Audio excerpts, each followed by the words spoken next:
Nous disons qu'il n'y a point de rocher en dehors de toi. Toi, notre bienfaiteur, Jésus, parle à notre cœur, parle à mon esprit, parle à mon âme. Au nom de Jésus, j'ai ainsi prié et nous disons Amen. Vous pouvez vous asseoir, que Dieu vous bénisse.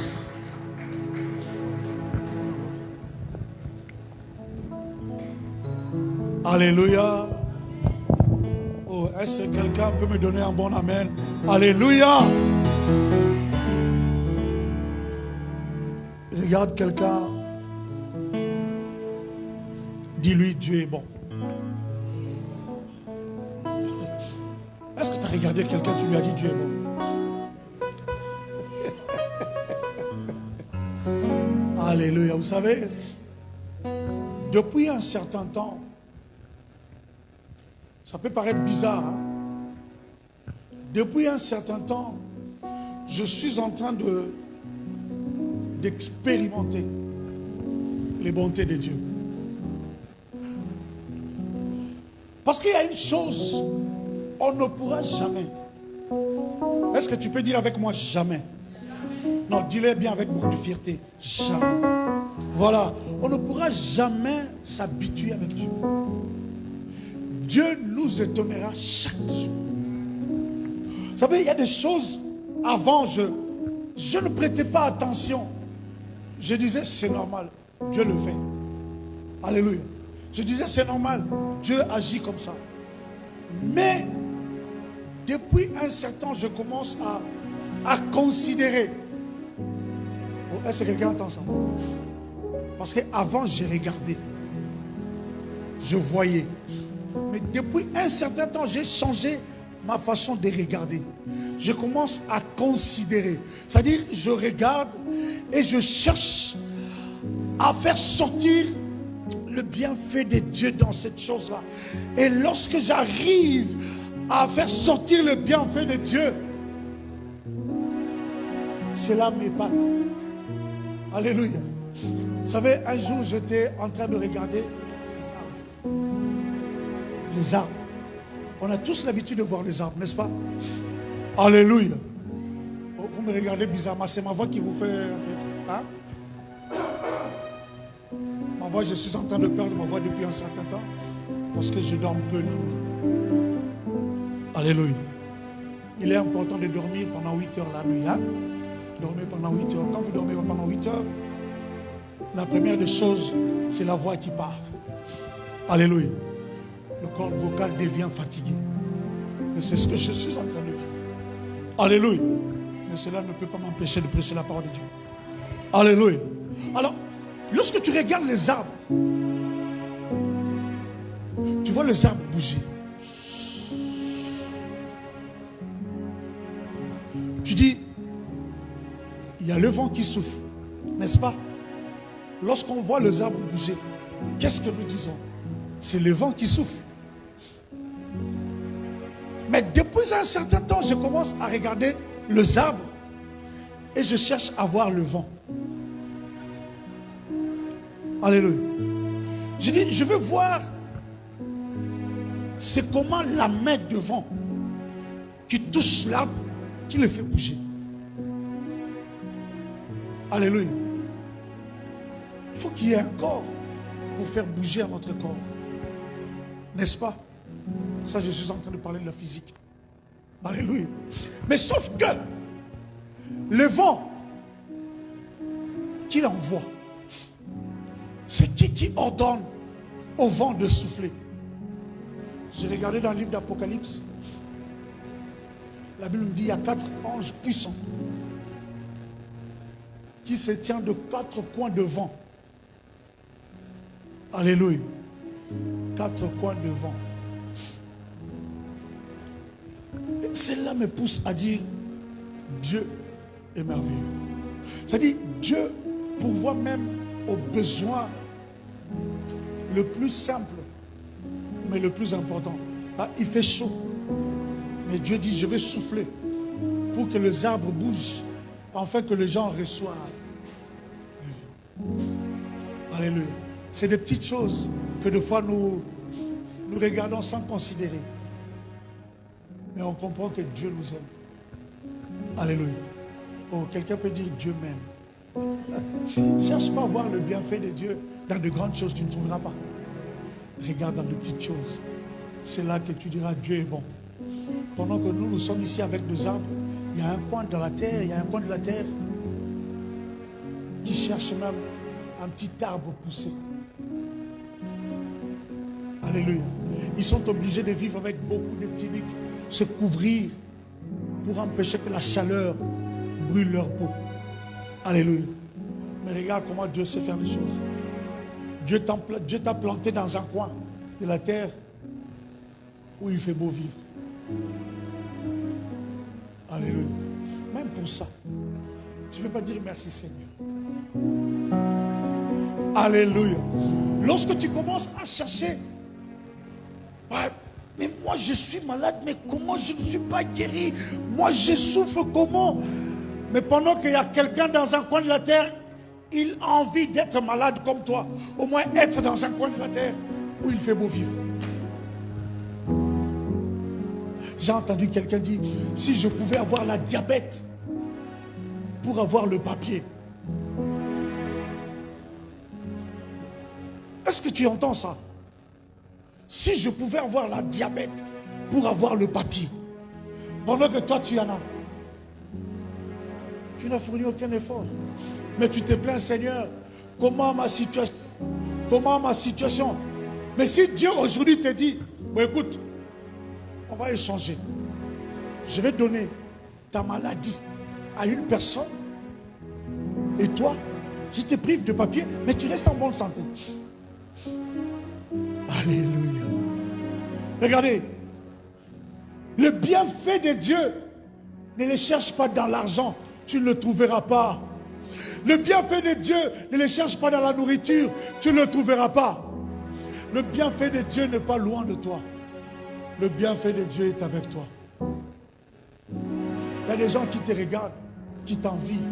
Il y a des gens qui veulent être comme toi. Mais toi, à longueur de journée, tu n'arrêtes pas de te plaindre. Pourquoi si? Pourquoi ça? Pourquoi si? Pourquoi ça? Mais il y a des gens qui aimeraient être à ta place. Il y a des gens qui sont prêts à tout donner pour être à ta place. Il y a des gens qui jeûnent. Frère, vous n'avez jamais vu les gens. Je suis en train de vous dire, de personnes jeûnent pendant un mois pour ne fût-ce que vivre en Europe. Pendant que toi tu es en Europe, au lieu de dire merci Seigneur, je suis en Europe, tu te moques de Dieu. Tu dis Seigneur, pourquoi tu me fais ça? Pourquoi tu me fais souffrir? Pourquoi tu m'as donné ça? Alléluia. Église, je vais vous dire une chose. Des fois Dieu nous regarde. Dieu dit, ce peuple est ingrat. Vous savez, le jour où j'avais lu ce verset qui dit, vous me volez. Alors je me suis posé la question, Dieu, pourquoi tu peux te plaindre pour des petites choses comme ça? Pour des choses futiles. Dieu, tu te plains pour l'argent? Parce que les gens ne veulent pas donner la dîme. Tu dis, tu te plains, Dieu. Dans ta grandeur, tu te plains. Vous savez, je me suis retourné en moi-même. J'ai dit, je me mets à la place de Dieu. Regardez-moi. Dieu te réveille le matin. Dieu te donne la force. Dieu te donne l'intelligence et les capacités pour aller travailler. En retour, qu'est-ce que tu lui dis? Va là-bas. C'est mon argent, c'est ma force, c'est mon intelligence. Alléluia. Mais tu te souviens que ce poste-là, il y avait plusieurs personnes qui les cherchent. Mais Dieu te l'a donné à toi avec beaucoup de facilité.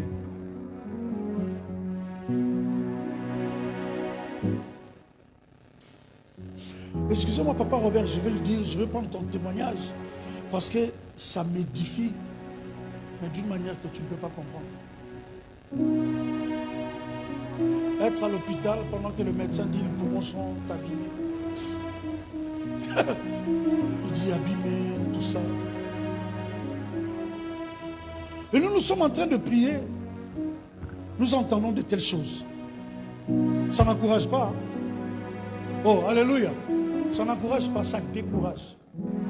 Parce que tu vois, je me suis investi. Je ne vous dis pas, c'est pas pour me jeter des fleurs, mais je me suis investi. Prier. J'ai dit, Seigneur, je n'ai jamais prié comme ça. J'ai dit, Seigneur, que ma foi ne soit pas déçue. J'ai dit, Seigneur, que ma foi ne soit pas déçue. Je crois que tu feras quelque chose. Et à chaque fois que sa femme m'appelait pour me dire, voilà, la situation est un peu compliquée, est un peu difficile, je retournais à moi et je disais, mais Seigneur, je viens de prier, moi je crois. Un mercredi, pendant le live, les gens vont se souvenir. On était en train de prier. J'ai conduit le culte, j'ai fini de prêcher, la prière de clôture, j'ai dit, nous allons prier. Et pendant qu'on était en train de prier, j'ai dit non. Le diable est en train de me lancer un défi. Je veux le relever en présence de tous. Alléluia. J'ai dit Seigneur, parce que je ne citais pas leur nom quand je priais. Mais ce jour-là, j'ai cité leur nom. J'ai dit Papa Robert, Papa Joki. Seigneur, je veux demain entendre un bon témoignage. On était mercredi. Le jeudi, j'ai eu Papa Robert au téléphone. Il m'a dit, Mpang, tu sais où je suis? J'ai dit, où? À la maison. Pendant que le mercredi, le médecin disait que le poumon est abîmé. Pendant que le mardi, le médecin disait, ça ne va pas.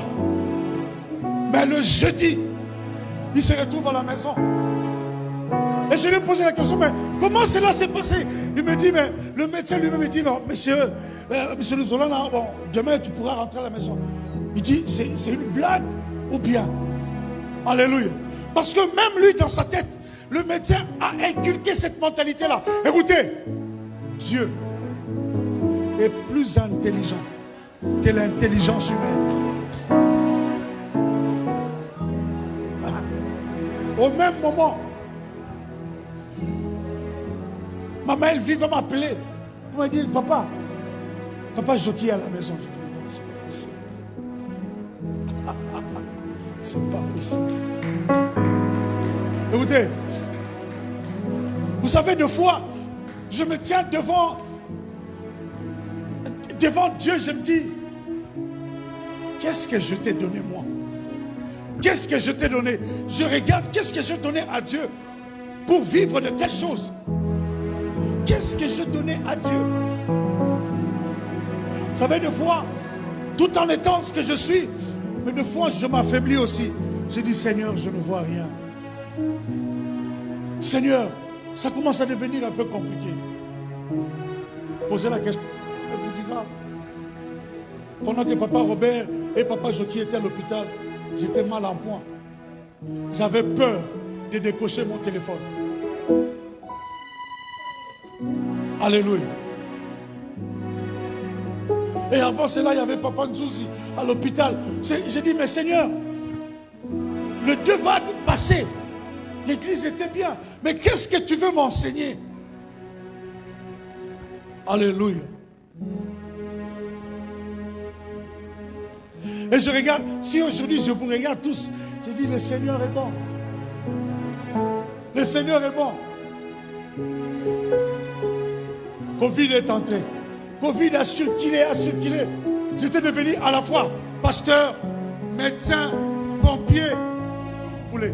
J'appelais tout le monde et dit, fais ça, utilise ça. Est-ce que tu as pris les vitamines? Est-ce que tu as fait ça? Est-ce que tu as prié? Est-ce que je faisais ça? À tout le monde. Je n'étais pas bien moi-même. Alléluia. C'est pourquoi je dis, les gens qui s'improvisent pasteurs, gloire à Dieu. Si au moins ils peuvent savoir la pression quand un bon berger, la pression quand un pasteur. Alléluia. Dieu est bon. Je vais lire un verset avec vous. Je vais lire un verset avec vous. Vous voyez, si on commence seulement à parler des bontés de Dieu, on peut rester là. Alléluia. Ephésiens chapitre 6.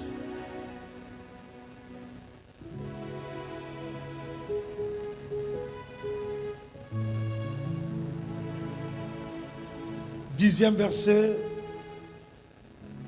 jusqu'au 18e verset. Ephésiens chapitre 6, 10 à 18. Tango yango yo, tango bikamwa, tango mafuta, tango molimo, amina sembola lobo, sembola lobo layo, sembola lobo. Dimanche alelo ngana mona yo, sembola lobo. La situation oyo toumeli pe mingi.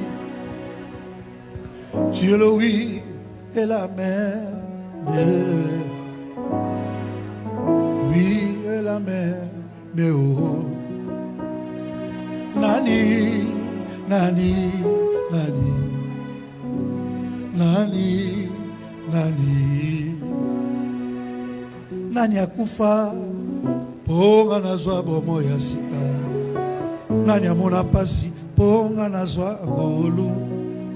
Nani asanga ponga na koma moto bosu. Nani, nani.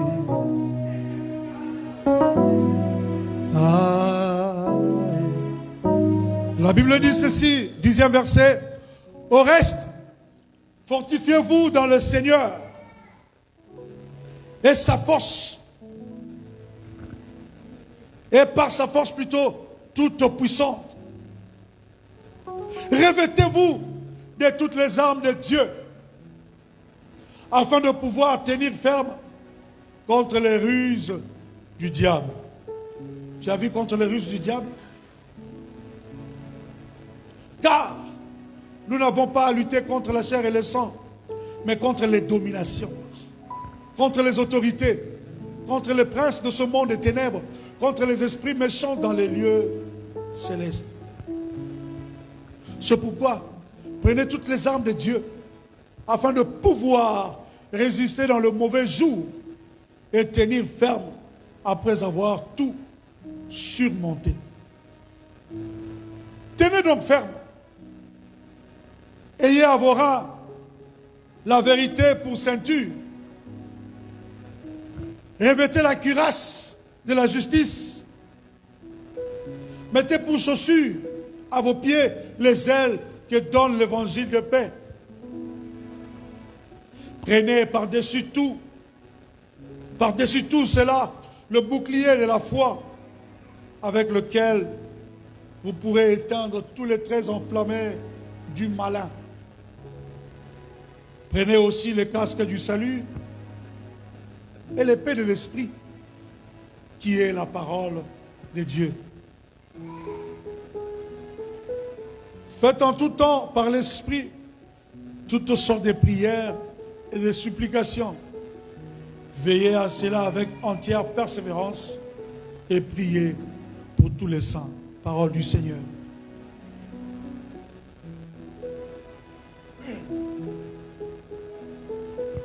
Vaincre le ruse du diable. C'est ça le terme de mon message cet après-midi. Vaincre le ruse du diable. Vous savez, si tu as un ennemi en face de toi qui ne bouge pas, il ne fait aucun mouvement, Il te regarde. Mais tu sais que c'est mon ennemi. Il te regarde. Tu vas à gauche, il va à gauche. Tu vas à droite, il va à droite. Tu montes, il monte. Tu descends, il descend. Il faut faire très attention. Alléluia. Un ennemi, il faut qu'il s'énonce. Il faut qu'il dénonce ce qu'il veut faire. Il faut qu'il arrive à bouger, qu'on sent ce mouvement. Alléluia. Un ennemi silencieux. Quand tu vas à gauche, il y va. Il va plutôt. Quand tu vas à droite, il vient. C'est un ennemi rusé. C'est-à-dire, il est en train de chercher à copier tes mouvements et à chercher à te dire, reste à l'aise, sois à l'aise. Je suis simplement en train de me tenir devant toi pour que tu saches que je suis ton ennemi. Mais je ne fais rien. Fais très attention. Alléluia. En fait, c'est ça le diable. C'est ça le diable. Le diable ne viendra pas se présenter devant toi. Je suis le diable. Non. Le diable se présentera devant toi comme ton ami. Comme quelqu'un qui a compassion de toi. Comme quelqu'un qui veut que tu puisses réussir. Comme quelqu'un qui veut que tu puisses aller de l'avant. Comme quelqu'un qui veut que tu puisses être bien. En te disant, écoute, Maman Germaine, les gens ne t'aiment pas. Toi aussi ne les aimes pas. Comme ça, tu seras mieux dans ton coin. Alléluia. Il commence à faire sortir en toi la haine. Petit à petit, ça commencera à prendre l'ampleur. Petit à petit, jusqu'à ce que tu deviendras haineux. Puisque les gens ne t'aiment pas. Ah oui, moi aussi, je ne veux pas les aimer. Lui, même pas. Pourquoi je veux l'aimer? Alléluia. Ça, c'est le diable. Il n'utilise pas autre chose. La Bible dit, il utilise sa ruse. Le diable est malin. Il a l'intelligence obscure. Ce n'est pas l'intelligence pour aider, mais il a l'intelligence pour détruire. En fait, il est expert en destruction. Regarde, je vais te donner un exemple simple. Le diable sait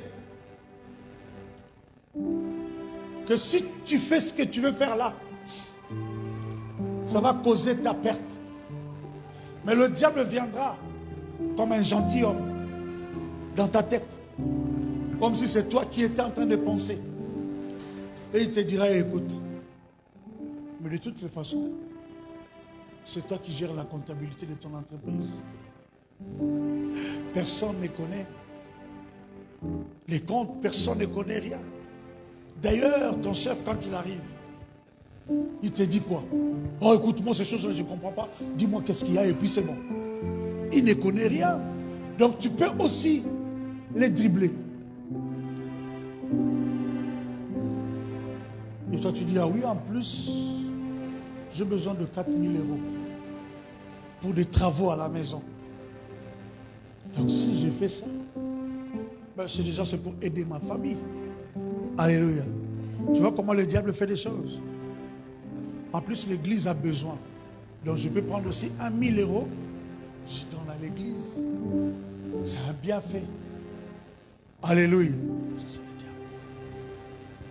Et là, tu te mettras debout. Il ne te dira pas, non, non, mais tu ne sais pas, un jour, le directeur peut venir pour dire, ouais, écoute, on va s'asseoir, on va essayer de vérifier.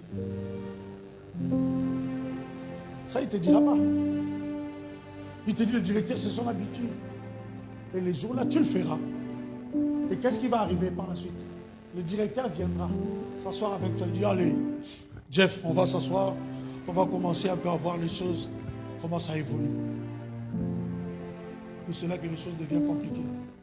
Là, ton ami, le diable, qu'est-ce qu'il a fait? Il est parti. Il t'a laissé dans le... Alléluia. C'est ça le diable. Mais la Bible dit, si vous voulez résister, si vous voulez vaincre les ruses du diable, regardez, 6 choses à faire. 6. Alléluia. 6 choses à faire. Avoir la vérité. Tu entends ce que je dis là? Avoir la justice. Avoir du zèle qu'apporte l'évangile de la paix. Avoir la foi, le salut et la parole de Dieu. Parce qu'il a dit, prenez, revêtez, prenez les armes de Dieu. Les armes de Dieu. Alors lorsque tu, les six mots que je viens de énumérer là, je vais aller vite. Ce n'est que Jésus. Oh, alléluia. Tu veux que je te l'explique? Bon, je vais t'expliquer. La vérité. Il a dit quoi?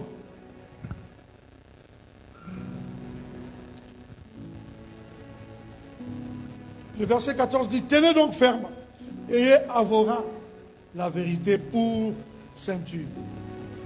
Bon, je veux que quelqu'un plus rapide, qui sait trouver facilement le verset biblique, puisse m'aider.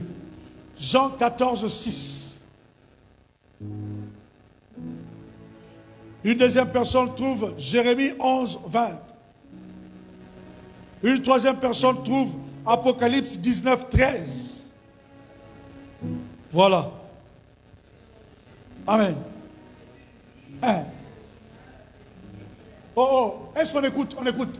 Jésus lui dit quoi? Alléluia.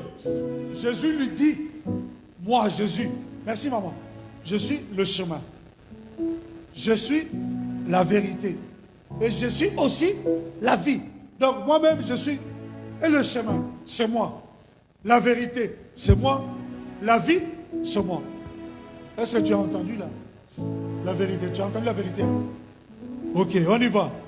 J'avais dit, Jérémie 11, 20. Jérémie. Et celui d'Apocalypse 19, 13 se prépare. Jérémie 11, 20.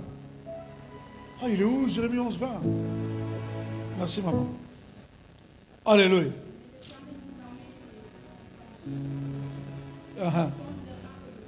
Alléluia.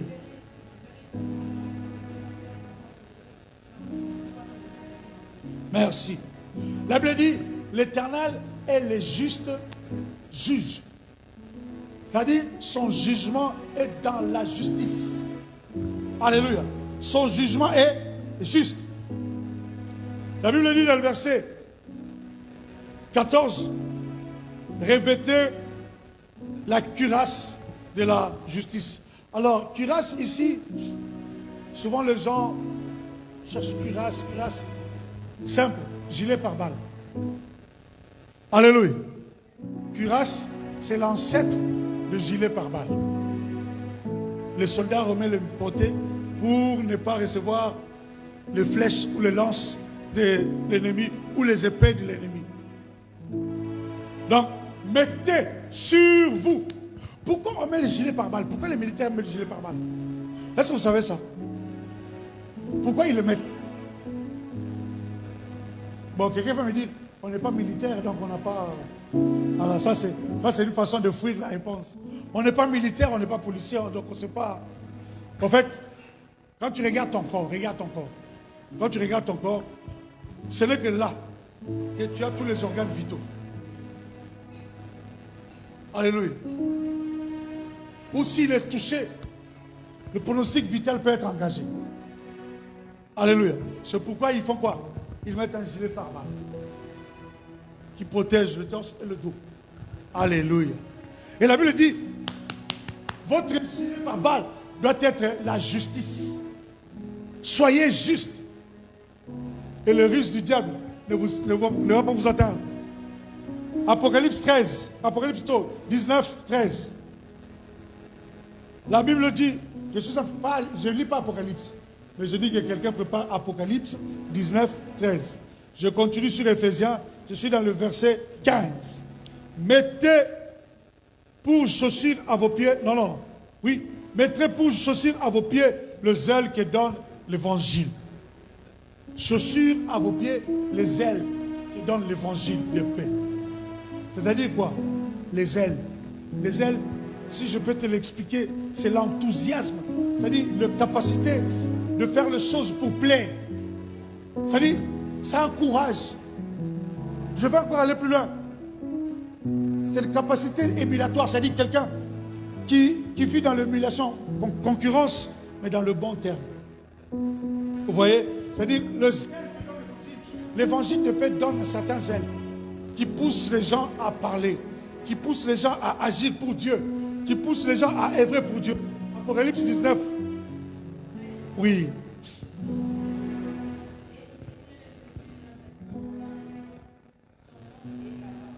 Merci. Son nom est quoi? La parole de Dieu. Prenez à vos pieds comme chaussures les ailes qui donnent l'évangile de paix. Jésus est cet évangile de paix. Et nous avons lu Apocalypse, il dit la parole de Dieu. Alléluia. Je descends. La Bible dit, prenez par-dessus tout. Par-dessus tout. Prenez par-dessus tout le bouclier de la foi. Le bouclier de la foi.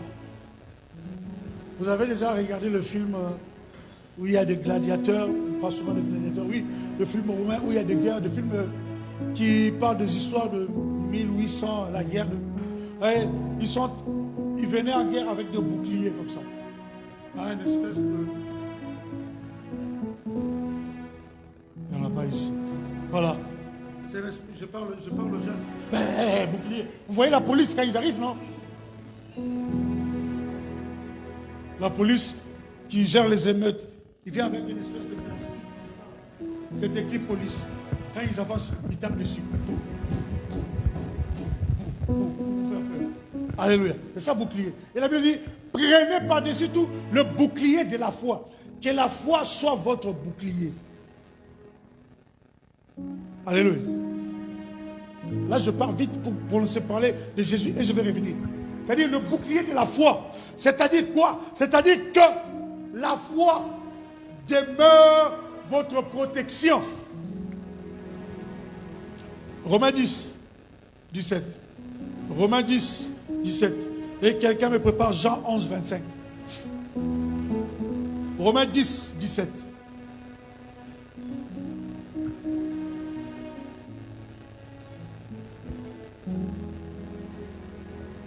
Vous n'avez pas trouvé? Amen.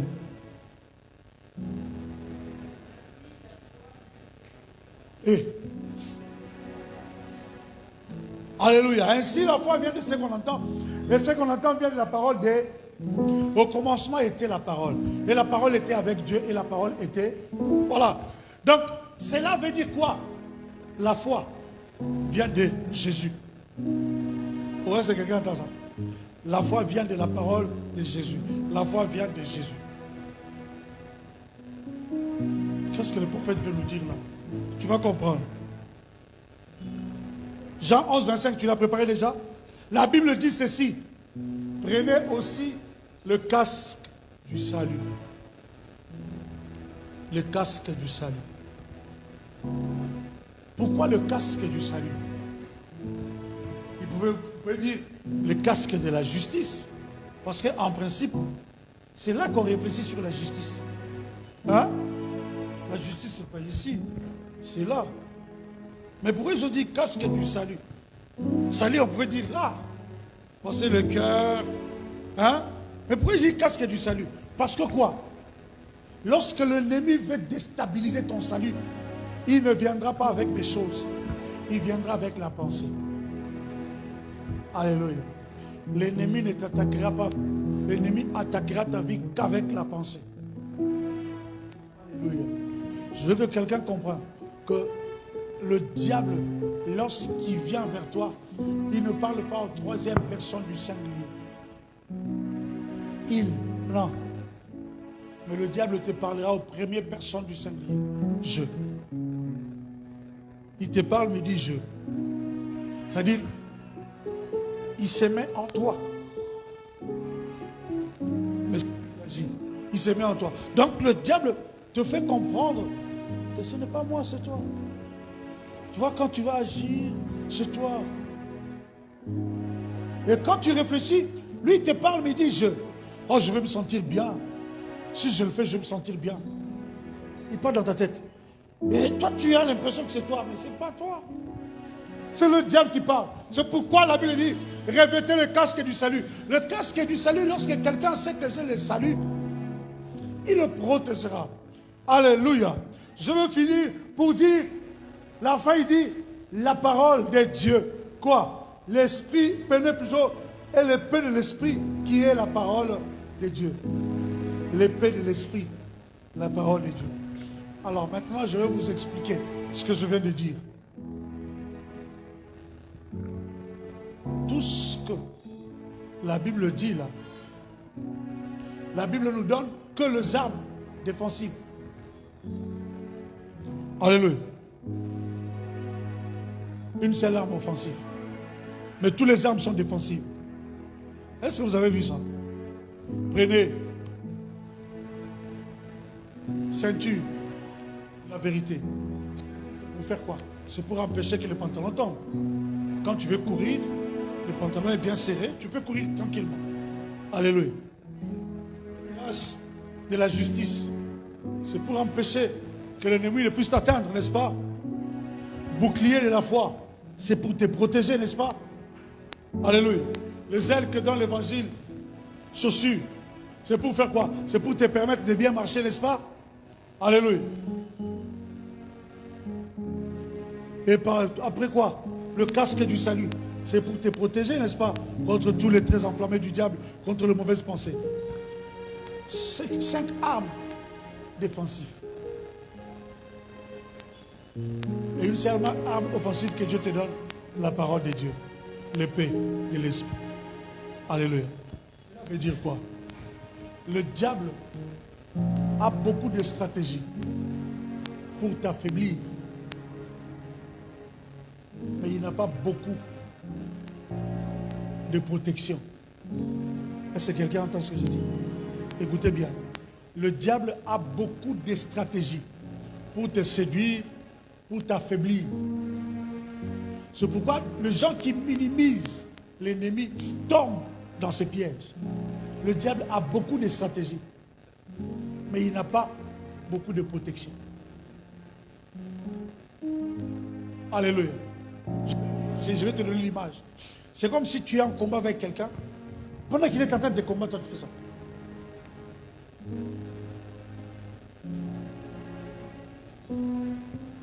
Il tape, il tape, il tape. Toi tu es là, il tape. Il tape, toi tu les regardes. Il tape, il tape, tu les regardes, il tape, il tape. Ah, mon... C'est fini. Il est tombé. Alléluia. Vous savez, j'avais vu un combat comme ça dans MMA. Quelqu'un qui était en train de... Il a menacé l'autre. L'autre était en train de reculer. Bah, bah, il reculait. Bah, bah, il reculait. Mais les gens commençaient à huer sur lui. Il reculait. En fait, lui reculait. Il était en train de voir comment est-ce que son adversaire l'a tapé. Même moi, j'étais devenu impatient. Frappe-le. En fait, à un moment donné, l'autre a trop pris la confiance. Il dit, ah, lui, c'est un peu... Maintenant, il s'approche, il mettait plus ses gardes, il s'avance, il fait comme ça. Et quand il a fait 3 fois, quand il a une fois, il a fait. Deuxième fois, l'autre a dit qu'il va venir 3e fois. Quand il faisait la 3e, c'était le moment où le coup venait. Boum, KO. L'autre n'a frappé qu'un seul coup. Mais il a terrassé. C'est ce que nous faisons au diable. Nous ne défendons pas beaucoup. Après, nous défendons beaucoup. Mais lorsque nous utilisons la parole de Dieu, le diable est affaibli. Alléluia. Je vais dire ceci. Un enfant de Dieu qui ne prend pas le temps de lire la parole de Dieu, tu peux dire tout ce que tu veux. Tu es faible. Alléluia.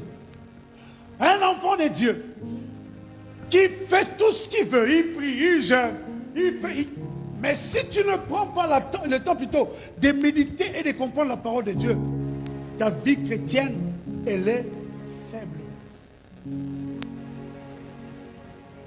Alléluia. N'est-ce pas un homme intelligent, c'est celui qui se cultive. Hein? C'est celui qui se cultive.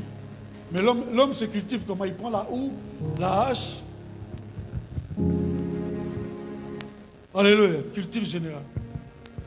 C'est ça? Non. C'est pas Dadou. Alléluia. L'homme intelligent, c'est celui qui lit. cherche à connaître. Et celui qui lit nourrit son âme. Le siège des émotions et des sentiments. Les gens qui deviennent incrédules, c'est que par leur âme. Alléluia. C'est pourquoi lorsque tu veux parler à une personne intelligente, il faut aussi aller au niveau de son intelligence pour lui parler des choses de Dieu. Parce que si tu vas vers quelqu'un qui est très intelligent, il a beaucoup lu Karl Marx, il a beaucoup lu ces gens-là, et tu viens dire Jésus sauve, mais c'est quoi ça? C'est quoi Jésus sauve? Alléluia. C'est quoi Jésus sauve? Il faut aller dans son domaine. Okay. Alléluia. Pour lui montrer qu'en fait, l'homme, sans l'intelligence, n'est rien. Or, la Bible dit, en réalité, dans l'homme, c'est l'esprit, le souffle du Tout-Puissant qui donne l'intelligence. Donc, si tu es intelligent, c'est le souffle du Tout-Puissant. Alors, lui te dira, mais mon intelligence, je le dois à mon professeur. Je dis oui. Mais parce que celui qui est intelligent, c'est celui qui ne fait que copier, en principe. Oh, vous êtes d'accord avec moi ou pas? Vous n'êtes pas d'accord avec moi? Je vais vous expliquer. Quand tu étais né, est-ce que tu savais que X plus Y égale à XY? Si on ne t'avait pas expliqué ça, tu allais savoir. Donc, intelligence, ce n'est que copier. C'est pourquoi quelqu'un dit quelque chose qui m'a fait rire, mais qui m'a fait aussi beaucoup réfléchir.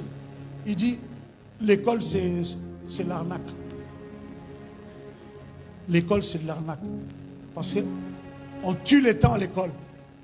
Mais au sortir de l'école, on ne devient pas l'homme qu'on nous disait qu'on devait être à l'école. Je ne dis pas pour que tu le copies. Hein. Tu comprends ce que je dis? Alors, il faut aller étudier. C'est parce que lorsqu'on étudie un bagage, on ouvre son cerveau.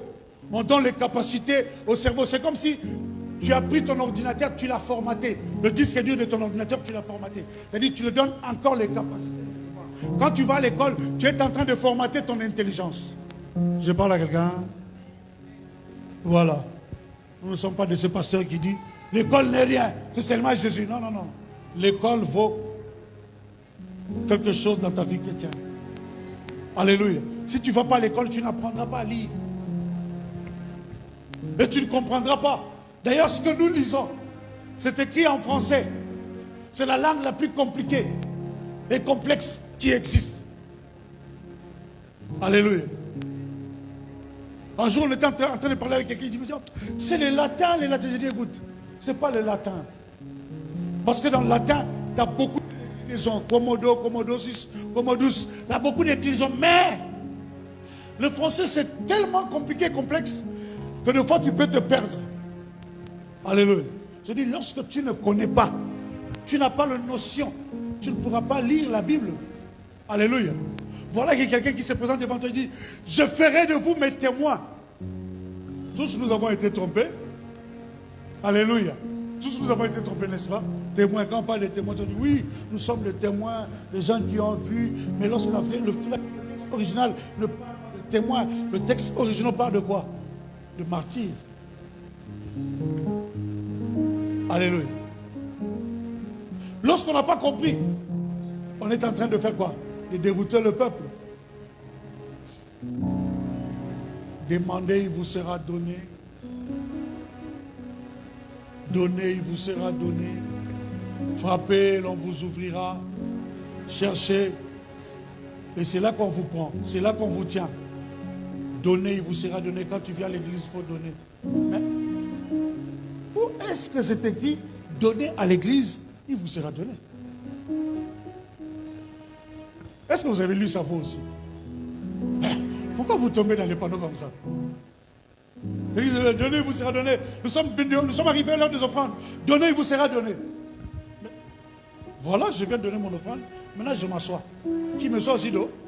Donnez. Donnez, donnez, donnez. Dieu vous les rendra. C'est ça, non? Non, non, à l'église, c'est pas ça.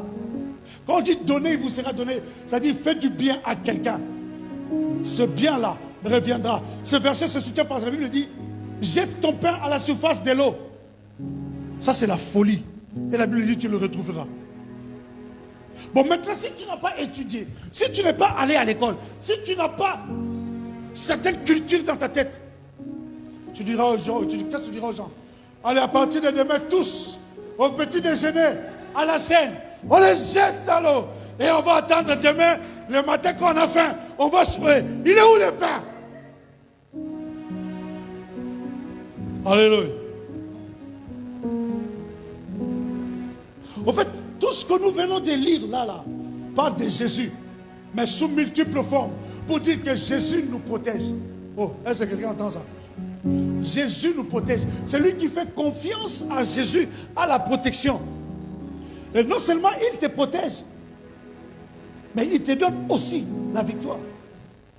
La Bible dit, avec lui, nous ferons des exploits. Et lui écrasera nos ennemis. J'aime ce verset. J'aime trop ce verset. Vous savez, le jour où j'avais lu ça, j'ai dit, ah! Donc c'est comme si je dis, si je prends Papa Robert comme un ami, cela me suffit. Ça dit pourquoi?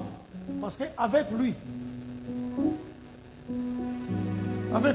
moi je vais faire des exploits. Premier avantage. Deuxième avantage, lui il va écraser mes ennemis. Vous voyez les avantages? Ce n'est pas Papa Robert. Je prie Papa Robert comme image. Je parle de Jésus. Alléluia. C'est-à-dire, si je prends Jésus comme ami, quel avantage? Avec Jésus, on ne m'a pas dit, non, il faut que je m'entraîne. Non, on m'a dit seulement, avec Jésus, je vais faire des exploits. C'est-à-dire, si je place ma confiance à Jésus, qu'est-ce qui va se passer? Jésus va prendre ma place. Oh, alléluia. Jésus va prendre ma place. Lorsque les moments compliqués vont arriver, où je dois affronter des épreuves, où je dois passer des épreuves, il prendra ma place. Il va faire ses épreuves à ma place. Et les gens vont dire, Robert, tu es dangereux, hein? Mais c'est pas moi, c'est Jésus. Et pendant les épreuves, s'il y a des gens qui viennent pour mettre les bâtons dans les roues, ils regardent. Alléluia. Oui, c'est quelqu'un qui comprend ça. C'est-à-dire, si tu as Jésus, tu ne perds rien. C'est une relation gagnant-gagnant. Alléluia. Dis avec moi, relation gagnant-gagnant. Quand tu as une relation avec lui, ce n'est que gagnant-gagnant. On ne perd rien. On gagne toujours. On gagne à la vie, on gagne dans le spirituel, on gagne dans le naturel, on gagne dans les surnaturels, on gagne partout. Alléluia. Pour finir, je vais dire à une personne, celui qui place sa confiance à Jésus vaincra les ruses du diable.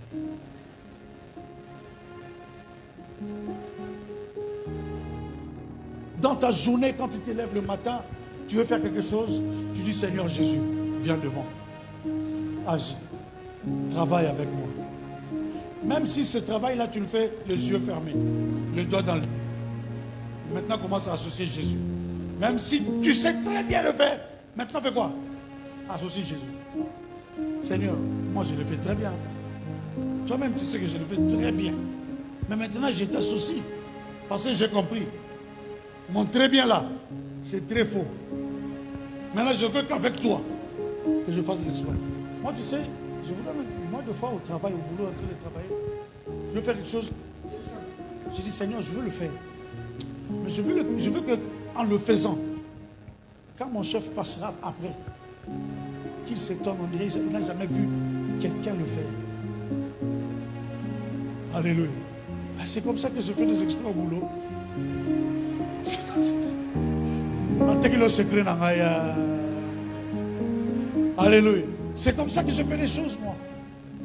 Une seule chose que tu dois savoir, lorsque tu associes Jésus, même dans ta maison, dans ton couple, dans ton foyer, dans l'éducation de tes enfants, tout ce que tu veux faire, tu associes Jésus. Dis-toi bien deux choses. Exploit et écrasement de tes ennemis. Deux choses. Les gens vont te dire, hé, Anna, en fait, Anna, toi, depuis l'enfance, on savait que tu étais différente. Alléluia. Même la personne ne t'a jamais, il n'a jamais vu quand tu étais enfant. Parce que ce qu'il a vu là, ça l'a tellement tourmenté, ça l'a tellement dérangé. Depuis enfant, on savait que tu étais différent. Toi, tu n'étais pas comme les autres. Alléluia. Parce qu'ils sont en train de voir l'exploit que tu es en train de faire. Alléluia. Laisse Jésus prendre le devant. Alléluia. Si tu te promènes avec un homme fort, pas un homme fort parce que lui-même il dit qu'il est fort. Parce qu'il y a des gens qui disent qu'ils sont forts, mais ils ne sont pas forts. Hein. Tu marches avec lui, tu seras déçu. Le combat arrive comme ça, tu regardes. Il est où? Il est déjà parti. Non, marche avec un homme. Quand tu marches avec un homme fort, que tu sais qu'il est fort et que tu l'as déjà vu en œuvre. Quand tu marcheras avec lui, tu es rassuré. Alléluia. Même si tu traverses les rues de Sarcelles, même si tu traverses les rues de Tartéré, même si tu traverses tu sais que lui, il est là. Alléluia.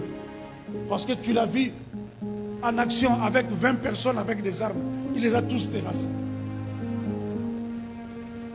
Quand tu marches avec une telle personne, tu es rassuré. Non? Oh, alléluia. Tu es rassuré, n'est-ce pas? Mais je suis en train de te présenter un homme plus fort, plus puissant, qui peut mettre même tes adversaires d'accord avec toi. Tu vois les gens qui viennent pour te combattre, mais ils se mettent d'accord. Je vous ai jamais raconté cette histoire quand je me suis converti. Parce que moi j'étais mon boulot, mais pas mon boulot au sens que tu crois. Hein? Quand je me suis converti, je suis parti aller là-bas, il y avait un groupe de gens qu'on n'était pas un peu, hein? Copains. Et quand je me suis converti, ils étaient à 6, ils sont venus. Jeff, ça va? Bon, mais écoute, toi aussi, ça va aller. C'est les gens pas ici, et puis quand je me suis converti, on m'a dit, l'ancien Jeff est mort. Donc tout ce que tu faisais avant, tu ne peux pas le faire. Si tu le fais, tu te plonges. Maintenant, qu'est-ce que tu veux que je fasse? Il dit, bon, on peut mettre en arabe. J'étais là. Et l'autre s'est donné quand même la peine de me gifler. Bah,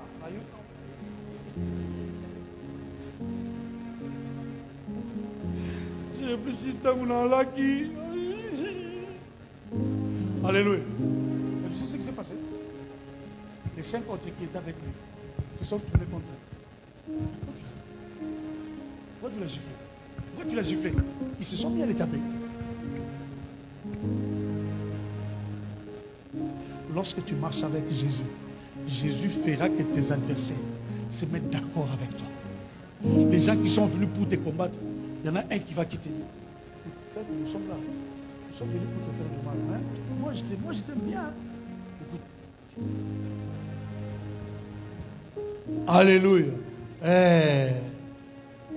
Même si on dit, oh lui, il est sorcier. Mais tu vois, quand il vient, c'est toi, il dit, ah, en fait, moi, franchement, je te dis, frère, moi, je suis sorcier.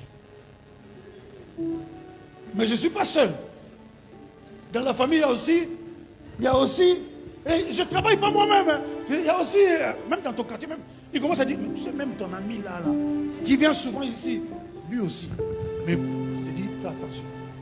Maintenant, quand tu fais des choses, écoute, quand Dieu mettra tes adversaires d'accord avec toi. Tu fourniras aucun effort. Ils viendront eux-mêmes. Naïté. Tu fourniras aucun effort. C'est ce que tu dois te dire. Donc tu as tout à gagner en laissant Jésus la place dans ta vie. Qui a dit Amen? Laisse la place à Jésus. Ce n'est pas les situations que tu passes, des situations que tu traverses ou des moments compliqués que tu as traversés qui peut t'empêcher de croire que Jésus-Christ peut faire quelque chose dans ta vie. Alléluia. Moi, j'ai vu une personne qui, 3 minutes avant, sa situation était désespérée. Mais 5 minutes après, il avait l'espoir comme tu n'as jamais eu. Alléluia. Seul Jésus peut donner l'espoir à toi. Alléluia. Donc je vais dire à une personne cet après-midi, de laisser la place à Jésus. Nous allons nous incliner dans la prière, nous allons prier.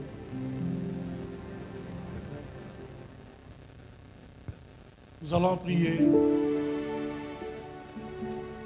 Nous allons dire au Seigneur Jésus de prendre toute la place dans nos vies. Qu'il prend toute la place. Qu'il prend toute la place.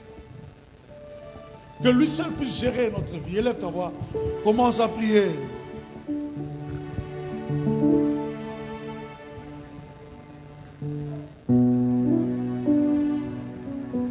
Seigneur, je te laisse la place. Je te laisse ce ministère, c'est vrai que tu m'as appelé. Tu as fait confiance à ma personne. Et moi aussi, je fais confiance à ma personne. Mais Seigneur, j'ai compris que si tu n'es pas là,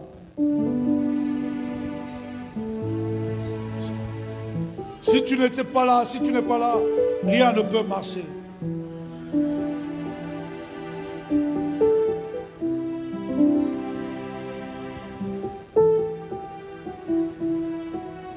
Seigneur, je te laisse diriger ma vie. Diriger ma vie, Seigneur.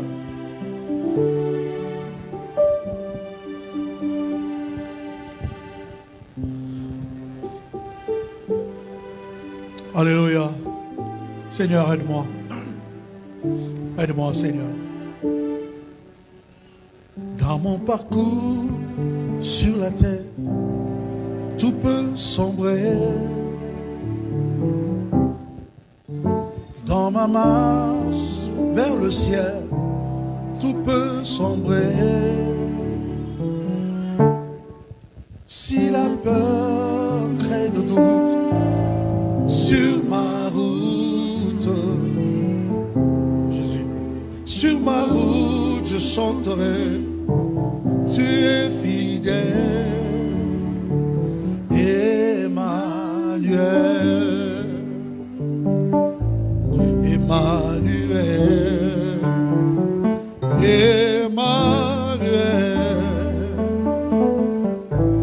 Emmanuel. Laisse mon âme te célébrer, laisse mon esprit te magnifier, laisse mon âme t'adorer. Laisse mon âme te célébrer. Emmanuel, Emmanuel, je chanterai ta fidélité. Emmanuel, je chanterai ta fidélité. Emmanuel, ma vie je chanterai.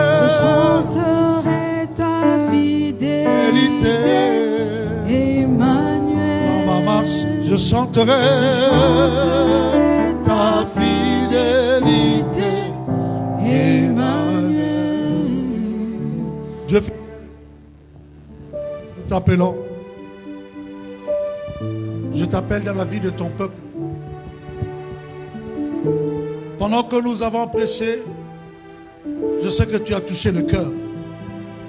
Tu as fait comprendre à une personne quelle est l'importance de ta personne dans ta vie, dans sa vie. Et que la personne a eu conviction qu'il doit laisser son cœur, son âme entre tes mains. Seigneur, je n'ai pas besoin de dire qui, mais Seigneur, toi tu vois au-delà de ce que nous voyons. Tu vois le cœur. La Bible dit, tu sais voir une fourmi noire dans un trou sombre. Seigneur, vois cette personne, touche son cœur, marche désormais avec elle. Fais quelque chose de nouveau dans sa vie. Fais quelque chose dans ma vie. Une chose dans ma vie. Une nouvelle chose dans ma vie. Jésus. Oui, Seigneur. Fais quelque Fais quelque chose dans ma vie. Une nouvelle chose. Ce que le monde ne peut faire. Une nouvelle chose. Alléluia.